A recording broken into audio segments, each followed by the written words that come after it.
Morning guys, আশা কৰোঁ সকলো ভালে আছে আৰু মোৰ চেনেললৈ স্বাগতম জনাইছোঁ। আৰু আজি চিলড্ৰেন ডে হয় আৰু মোৰ ফালৰ পৰা সকলো ল'ৰা ছোৱালীবিলাককে হেপ্পী চিলড্ৰেন ডে। এইফালে এজনী ভণ্টি আহিছে, তাইক ধুনীয়াকৈ বোলে চাদৰ মেখেলাযোৰ পিন্ধাই দিব লাগে। তাইক এতিয়া চাদৰ মেখেলাযোৰ তাইক ধুনীয়াকৈ পিন্ধাই দিওঁ। সেইজনী এবাৰ চাই লওক, আমাৰ ওচৰৰে হয়।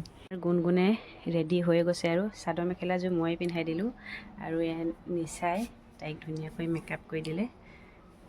চাওকচোন বাৰু, চাওঁ বেটি চাওঁ, ৱাও ধুনীয়া লাগিছে। আৰু ৰঙা ফুট এটা লগাবা হা, তেতিয়া আৰু ফাইনেলি আমাৰ গুণগুণ বাইদেউ ৰেডি হৈ গ'ল।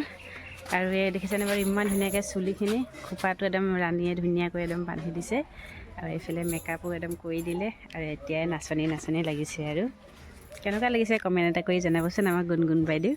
আৰু এইফালে গুণগুণ ওলাই মেলি ৰেডি হৈ গ'ল। আৰু এইফালে মই ভাত লৈ ল'লোঁ, এইফালে কণী আৰু ৰাতি এইফালে ভাজি আছিলে, দালি বনালোঁ। আৰু এজনী এইফালে ভাত নাখায়, এটা একদম কণীটোহে খালে। আৰু এইফালে আমি খাই বৈ এতিয়া ধুমা স্কুললৈ ওলাই আহিলোঁ। আৰু এইফালে আমাৰ গুণগুণৰ লগৰ, এইফালে আমাৰ গুণগুণ বাইদেউ আজি মানে নাচিব আৰু একদম নাচনী বাইদেউ। আৰু এতিয়া ব'লক গৈ থাকোঁ, একেবাৰে একদম স্কুলতে লগ পাম।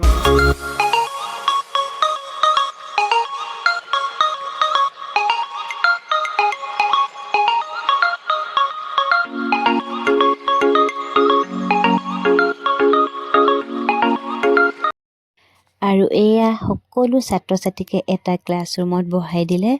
আৰু এয়া ধুনীয়াকৈ বৰ্ডত শিশু দিৱস ধুনীয়াকৈ লিখি দিলে। আৰু এইফালে ছাৰ বাইদেউসকলেও গোট খালেহি এজন এজনকৈ। আৰু এতিয়া মানে চাকি বন্তি জ্বলোৱা হৈছে। আৰু সকলো বাইদেউ আৰু ছাৰ বাইদেউসকলে ধুনীয়াকৈ চাকি বন্তি জ্বলাব এজন এজনকৈ। আৰু আজি এই দিনটো মানে দেখি মোৰো আগৰ কথাবিলাক মনত পৰি গ'ল। আৰু আমিও মানে আগতে ইমান মানে ভাল পাইছিলোঁ নহয়, ধুনীয়াকৈ নাচ গান কৰিছিলোঁ, কবিতা আবৃত্তি কৰিছিলোঁ আৰু জৱাহৰলাল নেহৰুৰ বিষয়ে বক্তৃতা প্ৰদান কৰিছিলোঁ।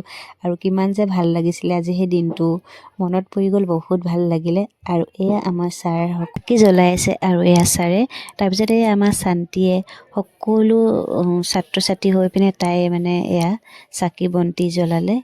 আৰু ইয়াৰ পিছত মানে বক্তৃতা প্ৰদান কৰা হ'ব। আৰু আমি গাৰ্জেন এয়া এইকেইজনীয়ে হৈ আমি এয়া ধুনীয়াকৈ বহি আছোঁ। আৰু ইয়াৰ পাছত বক্তৃতা প্ৰদান কৰা হ'ব। আৰু আপোনালোকে ভিডিঅ'টো আগলৈ চাই ল'ব। প্ৰধানমন্ত্ৰী আছিলে, তেওঁ ভাৰত স্বাধীনতা আন্দোলনত যুঁজত অংশগ্ৰহণ কৰি আৰু তেওঁলোকে এই স্বাধীনতা আন্দোলনৰ যুঁজত জয়ী কৰি দেশ স্বাধীন কৰিছিলে 1947 চনৰ 15 আগষ্টত। 1947 চনৰ 15 সৰু সৰু ল'ৰা ছোৱালী, আচলতে তেওঁলোক হৈছে দেশৰ জাতিৰ ভৱিষ্যত মানৱ বসুতা। সেইকাৰণে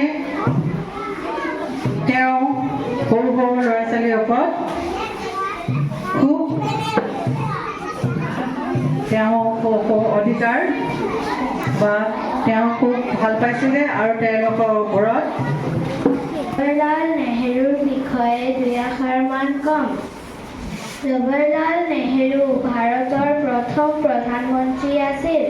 জৱাহৰলাল নেহৰুৰ জন্ম 1889 চনৰ 14 নৱেম্বৰ তাৰিখে উত্তৰ প্ৰদেশৰ এলাহাবাদত জন্ম হৈছিল।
এইফালে নাচ গান হৈ গ'ল আৰু বহুতো ল'ৰা ছোৱালীয়ে কবিতা আবৃত্তি কৰিছিলে, ডান্স কৰিছিলে আৰু সকলোকে মানে ভিডিঅ' কৰা নহ'ল। আৰু তাৰপিছত এয়া পায়স আৰু এয়া লাডু দিছে আৰু এতিয়া আমি ধুনীয়াকৈ খাই লওঁ। আৰু বহুত দেৰি হৈ গ'ল আজি, মানে মই বহুত দেৰিলৈকে থাকিলোঁ আৰু এতিয়া মানে খাই পিনে ধুমাধুম মানে ঘৰলৈ যাওঁ। আৰু তাৰপিছত এয়া আমি গোটেইকেইজনী ওলাই গ'লোঁ ঘৰত যাবৰ কাৰণে।